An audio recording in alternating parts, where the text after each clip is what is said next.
तुम्ही देखील कमकुवत केस आणि सोबतच केस गळतीमुळे खूप जास्त प्रमाणावरती त्रस्त आहात का आणि खूप सारे उपाय ट्राय करून पाहिले पण केसांवरती काहीच फरक जाणवत नसेल तर थोडंसं थांबा आणि आज मी सांगितलेली रेमेडी एकदा तरी नक्कीच ट्राय करून बघा.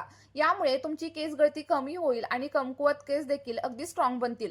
आणि जर तुम्हाला अकाली केस पांढरे होण्याची समस्या वगैरे असेल तर ती देखील हळूहळू कमी होण्यासाठी मदत होईल.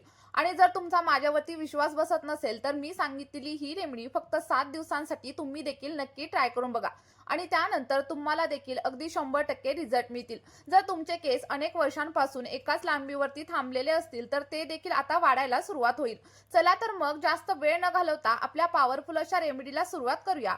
पण त्या अगोदर तुम्हाला एक छोटीशी विनंती आहे, चॅनलवरती नवीन असाल तर चॅनलला सबस्क्राईब करा आणि तुम्ही आपला हा व्हिडिओ नक्की कोणत्या गावामधून किंवा मग कोणत्या शहरामधून पाहताय कमेंटमध्ये सांगायला अजिबात विसरू नका. तर बघा, आपली ही पॉवरफुल अशी रेमेडी बनवण्यासाठी सगळ्यात पहिल्यांदा आपल्याला इथं कडुलिंबाच्या पानांचा वापर करायचा आहे. आणि बऱ्याच लोकांना माहित असेल की कडुलिंबाची पानं आपल्या केसांसाठी एखाद्या वरदानासारखं काम करतात. कारण यामुळे केसांमध्ये होत असलेली इचिंग असू द्या किंवा मग तुमच्या केसांमध्ये जर कोंड्याची वगैरे समस्या असेल ना तर त्या सगळ्या काही समस्या कमी होण्यासाठी मदत होते. कारण कडुलिंबाच्या पानामध्ये अँटी फंगल आणि सोबतच अँटीबॅक्टेरियल गुणधर्म असतात, ज्यामुळे आपलं स्कॅल्प अगदी क्लीन होण्यासाठी मदत होते. आणि आजकाल तुम्ही बघितलेलं असेल की मार्केटमध्ये बरेच असे ब्रँड्स आहेत, ते आपल्या प्रोडक्ट्समध्ये कडुलिंबाच्या पानांचा वापर करतात.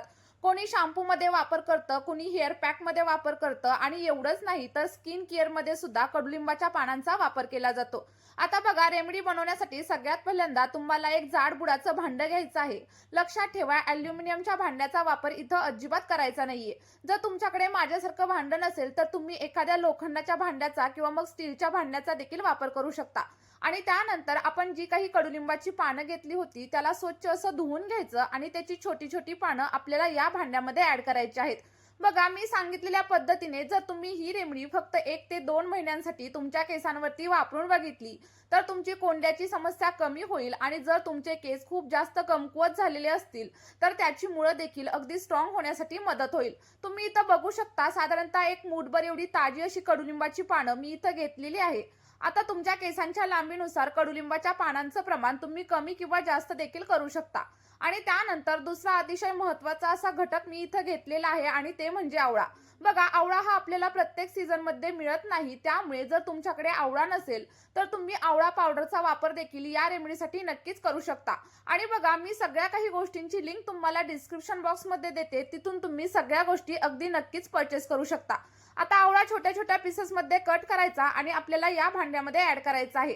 बघा, तुम्हाला जर आवळा कट करून ऍड करायचा नसेल तर तुम्ही किसणीच्या सहाय्याने किसून देखील याच्यामध्ये ऍड करू शकता. साधारणतः एक आवळा तुम्हाला इथं या रेमेडीसाठी पुरेसा आहे.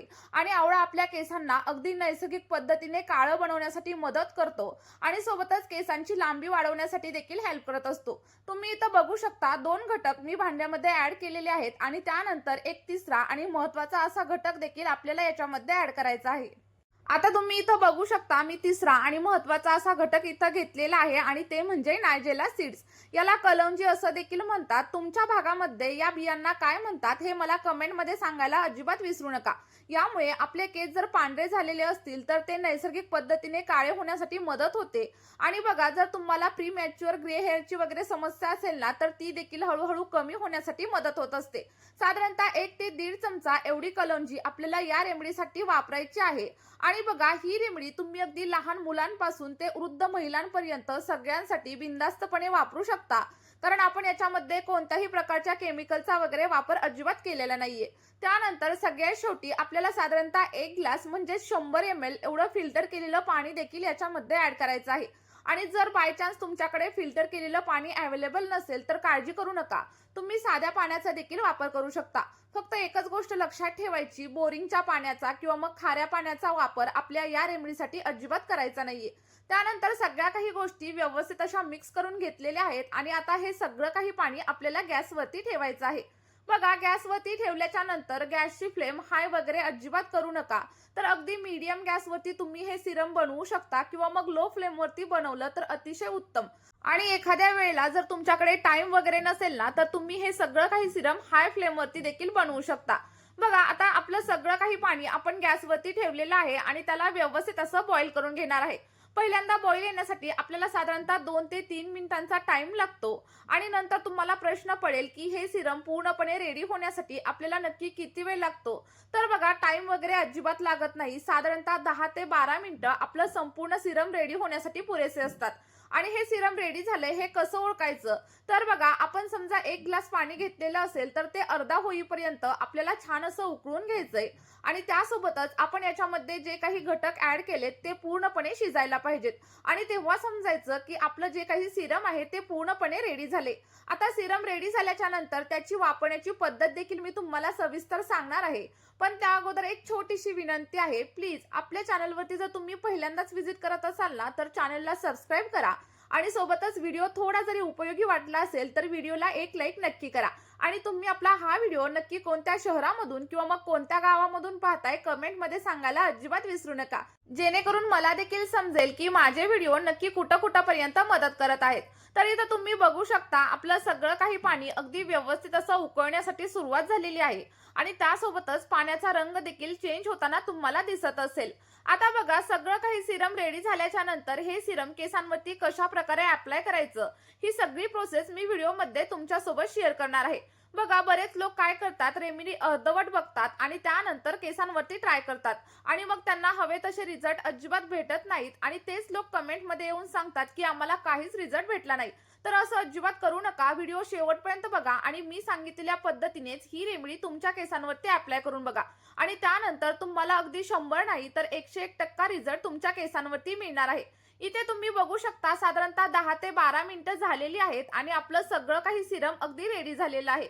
आता त्यानंतर आपल्याला काय करायचंय तर गॅसची फ्लेम पूर्णपणे बंद करायची आणि लक्षात ठेवा, गॅसची फ्लेम बंद केल्यानंतर सगळं काही सिरम तुम्ही थंड करण्यासाठी देखील ठेवून देऊ शकता किंवा मग तुमच्याकडे टाइम नसेल तर तुम्ही लगेच देखील याला गाळून घेऊ शकता.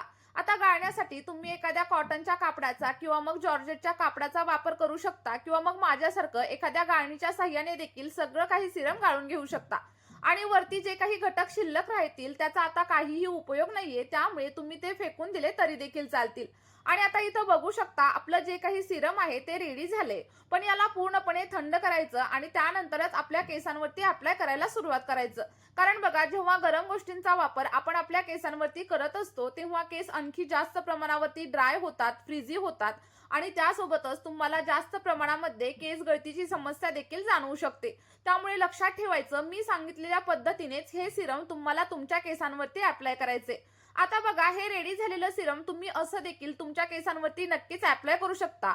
पण ज्या लोकांना खूप जास्त प्रमाणावरती कोंड्याची वगैरे समस्या असेल ना तर त्यांनी साधारणतः 1 चमचा एवढा लिंबाचा रस देखील याच्यामध्ये ऍड करायचा आहे.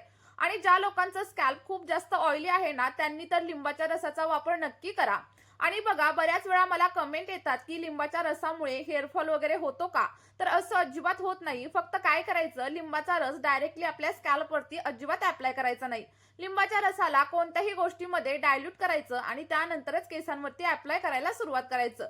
बघा, साधारणतः 1 चमचा एवढा लिंबाचा रस मी याच्यामध्ये ऍड केलेला आहे आणि त्यानंतर व्यवस्थित असं मिक्स करून घ्या. आणि मिक्स करून झाल्याच्या नंतर आपलं जे काही सिरम आहे ते इथं रेडी झाले. आता हे सिरम तुम्ही केसांवरती नक्कीच अप्लाय करू शकता.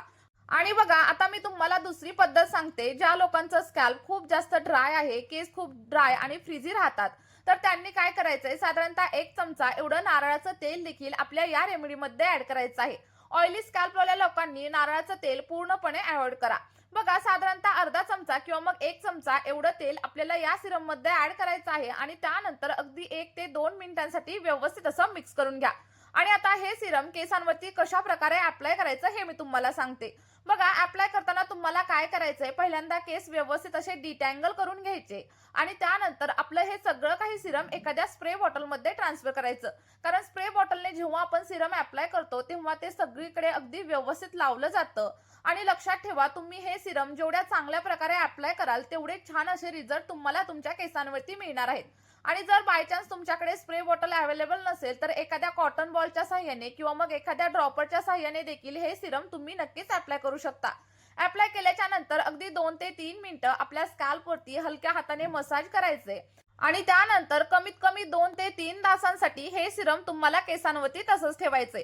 आणि जर तुमच्याकडे टाईम असेल तर तुम्ही रात्री लावून सकाळी देखील हेअर वॉश नक्कीच करू शकता.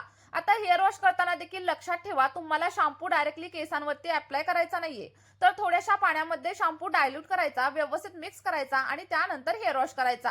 बघा, मी सांगितलेली प्रत्येक टिप जर तुम्ही फॉलो केली तर अगदी 1 ते 2 महिन्यांमध्येच तुम्हाला तुमच्या केसांवरती अप्रतिम असे बदल झालेले जाणवतील. नक्की ट्राय करा आणि तुम्हाला जे काही रिझल्ट भेटतील ते कमेंटमध्ये माझ्यासोबत शेअर करायला अजिबात विसरू नका. या व्हिडिओमध्ये आपण इथेच थांबूया. भेटूया अशाच एका नवीन व्हिडिओमध्ये आणि एका नवीन अशा नैसर्गिक रेमेडी सोबत. व्हिडिओ शेवटपर्यंत पाहिल्याबद्दल खूप खूप धन्यवाद. Bye bye.